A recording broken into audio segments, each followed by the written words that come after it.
From the very beginning, Rome never saw war as something merely defensive. To the Romans, war was a sacred duty, a lawful way to prove their power, to display their prestige, and to extend what they believed was civilization itself. Conquest for them meant bringing order to a world they saw as chaotic. Every new province was celebrated not only as a military victory, but as a moral triumph, as if the entire universe was surrendering to Roman reason. They stood as the pinnacle of organization, engineering, and military discipline, a machine of power that no ancient state could rival. For a moment, it seemed Rome had no limits. But history, as we know, never allows absolutes. Welcome to Heroic History, where we uncover the rise and fall of empires, one battle at a time. If you love stories of ancient warfare and the men who shaped history, hit that subscribe button and join thousands of history lovers as we journey through time. So what did stop the greatest empire of the ancient world from conquering everything in its path? Today, we'll explore the lands Rome could never conquer, the places that stood beyond the reach of her legions, and to find the true limits of empire. When you look toward the northern frontier of the Roman Empire, if you kept marching past the rich farmlands, through the misty hills along the Rhine and the Danube, you'd eventually reach a very different world. The Romans called it Caledonia. To the Romans, the people living there were fierce, elusive, and impossible to fully conquer. They called them the Caledonian, though later historians knew them as the Picts, a loose confederation of northern tribes who didn't see themselves as subjects of any empire. They lived in small hill fort communities scattered across mountains and glens, relying on swift raids, ambushes, and the rugged terrain itself as their greatest ally. Rome had tried to tame these lands before, yet the final and most ambitious attempt came under Emperor Septimius Severus around the year 208 AD. And Severus wasn't a man who gave up easily. He marched north with one of the largest armies ever assembled in Britain, determined to crush the tribes once and for all, to end the constant raids that bled the frontier dry. At first, everything looked promising. The legions pushed deep into Colonia, building forts, carving roads through endless forests, and setting up supply bases as they went. But soon, the true limits of empire became clear. The challenge wasn't power, it was profit. What lay beyond that northern line simply wasn't worth the cost. The land north of the Limes, German Mania Magna, Scotland to Roman planners, weren't the lands of opportunity. They were economic dead ends. The soil was thin, the climate unpredictable, and the yield too low to support Roman-style intensive agriculture. Rome's entire economy depended on stable crop cycles, grain, wine, olives, but this northern land could barely sustain the basics. Take Britain as an example.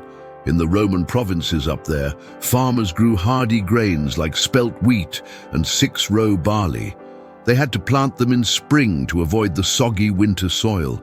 But that created a new problem. The crops became vulnerable to dry spells in late spring and early summer. One bad drought could ruin the entire harvest. And that wasn't just a theory. Around 364 to 365 AD, there were 3 consecutive years of extreme drought. That kind of dry spell is almost unheard of even in modern times. Ammianus Marcellinus, one of the last great Roman historians, described it as a time of extreme famine when Britain's population was pushed to the brink. Food shortages led to social collapse, and soon enough, frontier tribes took advantage, breaking across the border in waves of raids and invasions. But even in good weather, the north was a nightmare to maintain economically. The Romans could build roads and forts, sure, but they needed farmers, craftsmen, and taxpayers to make the system self-sustaining. Those northern lands were sparsely populated with tribal communities scattered across forests and bogs. There just weren't enough people to work the fields, feed the troops, and keep the local economy alive. So, how did they keep that machine fed? Rome relied mostly on the sea. Ships from Eberacum, modern York and Lindum, Lincoln carried grain, weapons and building materials up the eastern coast of Britain, guarded by the classy Britannica fleet. These vessels hugged the shoreline all the way to the FTH of Forth and FTH of Tay, where they established coastal bases and supply stations. From there, the goods were offloaded and transported inland through rough, muddy tracks the army had cut through the wilderness. It worked, but just barely.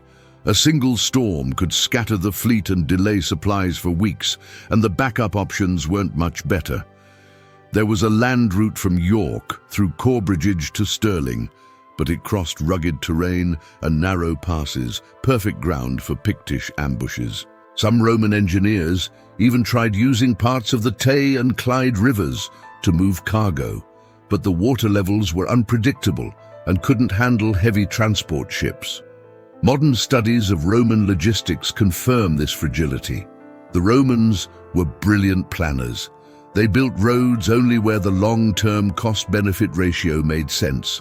Roads weren't symbols of conquest, they were investments. And when you look at the maps, something jumps out. Deep inside Germania, there's no dense web of Roman roads. The reason is simple: the math didn't add up.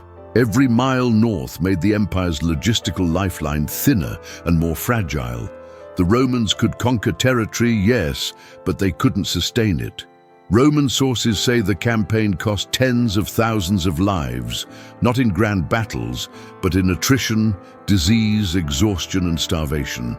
The historian Cassius Dio described the Picts as fighting like ghosts, appearing and vanishing without warning. It wasn't the kind of war Rome was built for. Their machine-like formations, so effective on open plains, were useless against an enemy that refused to stand and fight. By 210 AD, even Sayers himself had fallen ill. His campaign slowed to a crawl. The emperor, determined not to die without finishing what he started, pushed his troops to keep fortifying the frontier, but it was no use. The endless rain, the rugged hills, and the elusive tribes wore the army down. When Sayers died in 211 AD at York, exhausted and sick, his son Caracalla decided it was time to cut their losses. The legions withdrew back to the south behind the mighty wall that marked the empire's limit in Britain, Hadrian's Wall. That wall, stretching roughly 73 miles across northern England, became far more than a military barrier. It was a symbol of Rome's acceptance of limits. Beyond it lay not just wild lands, but a people they couldn't absorb, a land they couldn't farm, and a war they couldn't win. In a sense, it was the physical line where Roman ambition met reality. For Rome, Colonia was a lesson learned the hard way, that some lands just weren't worth the cost of keeping. The mountains, the storms, the endless fighting, it all drained more than it gave back. But that wasn't the only frontier where Rome's ambitions hit a wall. Far to the east and south, across the cold waters of the North Sea, lay another border that defined the edge of empire, the line of the Rhine and the Danube. This frontier was different. Unlike the wild highlands of Colonia, these river valleys cut through the very heart of Europe. Fertile, populated and full of trade routes that led deep into Germania. Rome could have pushed farther. They had the men, the legions, and the engineering know-how to do it. Picture the dense, shadowy forests of Germania around the year 9A. You've got the Roman legions, highly trained, well-armored, and used to marching in tight, disciplined formations. Their phalanx-style lines were supposed to make them nearly unstoppable in battle. But in Germania, those same formations turned into a liability. Thick woods and treacherous marshes broke up their ranks, slowed them down, and made them sitting ducks for anyone who knew the terrain. Enter Arminius, a Germanic chieftain who had spent time with the Romans and understood their tactics inside and out. He didn't face them head-on. That would have been suicide. Instead, he orchestrated a masterclass in guerrilla warfare. Ambushes came from every direction. Hidden warriors leapt from behind trees. Marshy ground swallowed the Romans' wheels and feet, and arrows rained down from concealed positions. Over the course of a few days, 3 full Roman legions, 15,000 men, were wiped out. Standards fell. Centurions were cut down where they stood, and the mighty Roman legions, instruments of empire for generations, were wiped from existence. When word reached Rome, the shock was so deep that Emperor Augustus himself is said to have wandered his palace crying out, "Quintilar leons reda varis, give me back my legions." The Romans had trained for discipline, but they hadn't trained for this. The psychological impact was just as severe as the physical losses. When Emperor Tiberius got word of the disaster, he didn't throw more legions into the same trap. Instead, he made a historic strategic decision. The Rye River became the permanent frontier. Conquering those northern lands would drain their strength faster than it could repay them. To hold that line, they built one of the most ambitious border systems in the ancient world, the Limes Germanicus.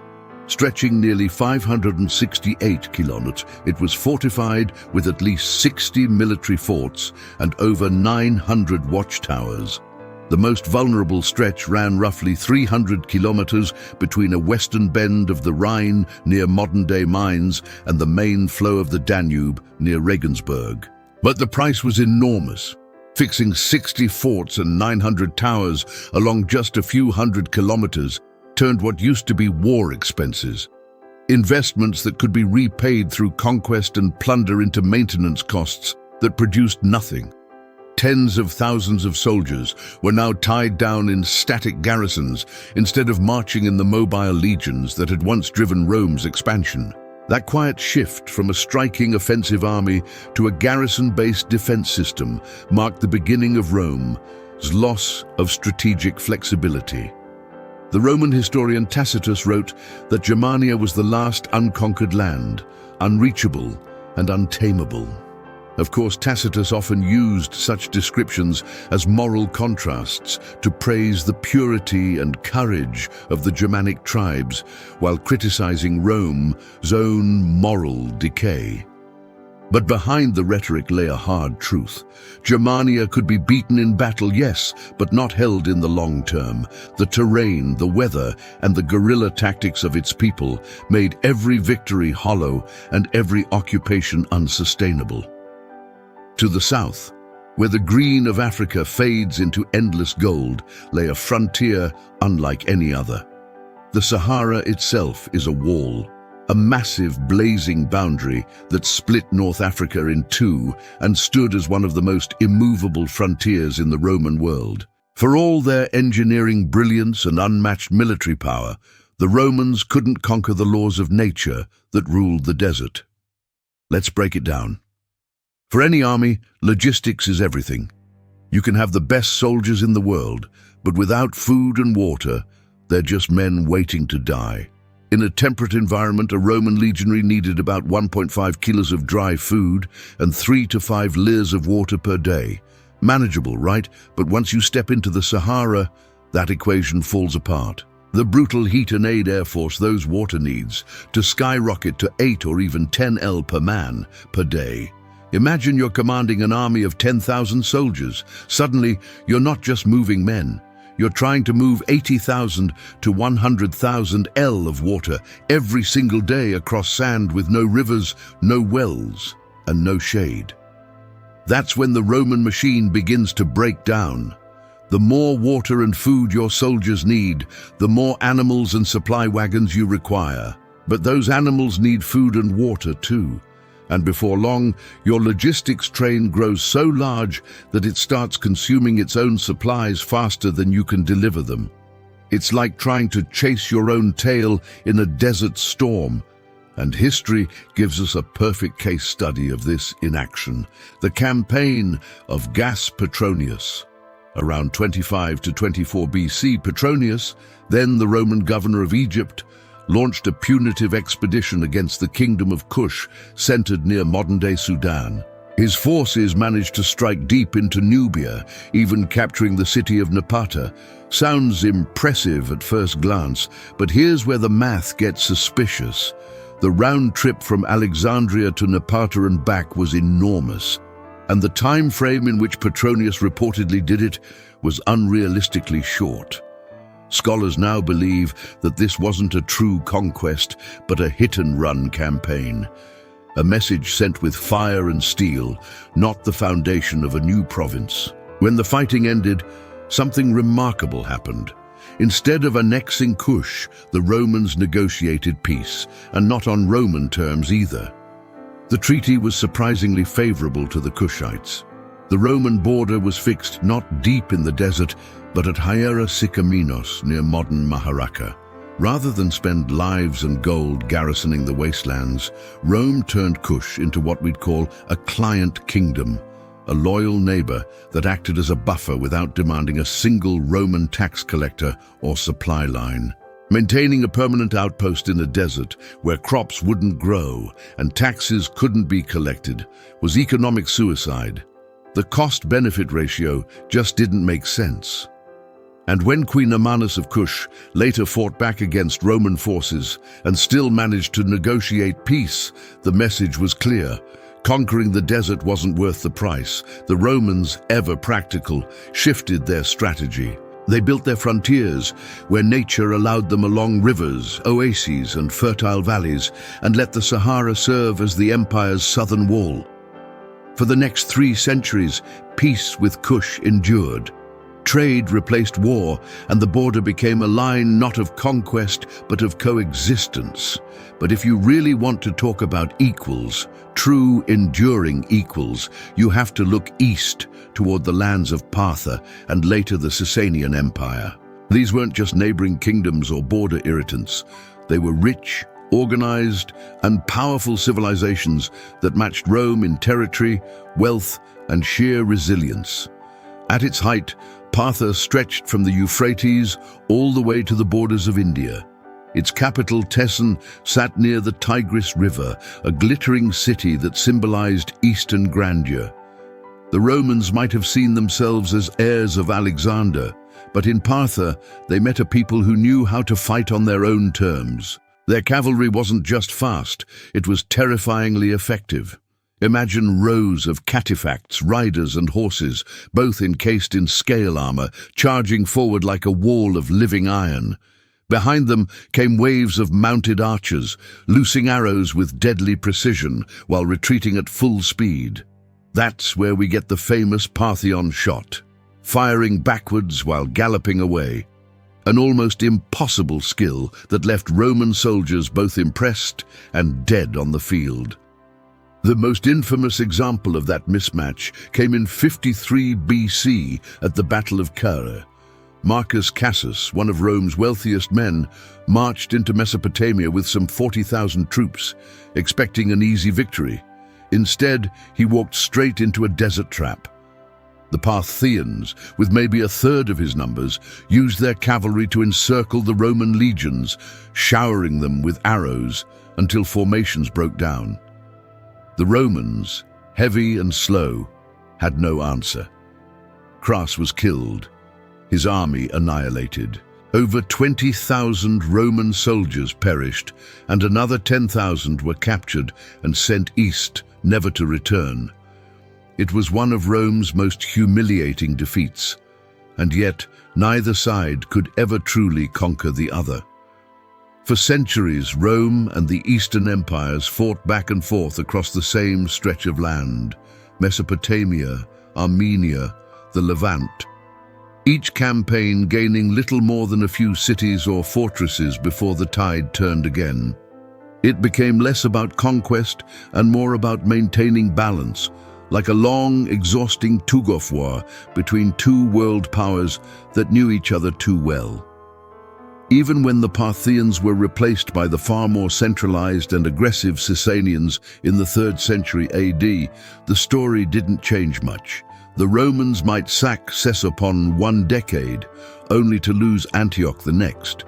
By then, both empires had realized something fundamental.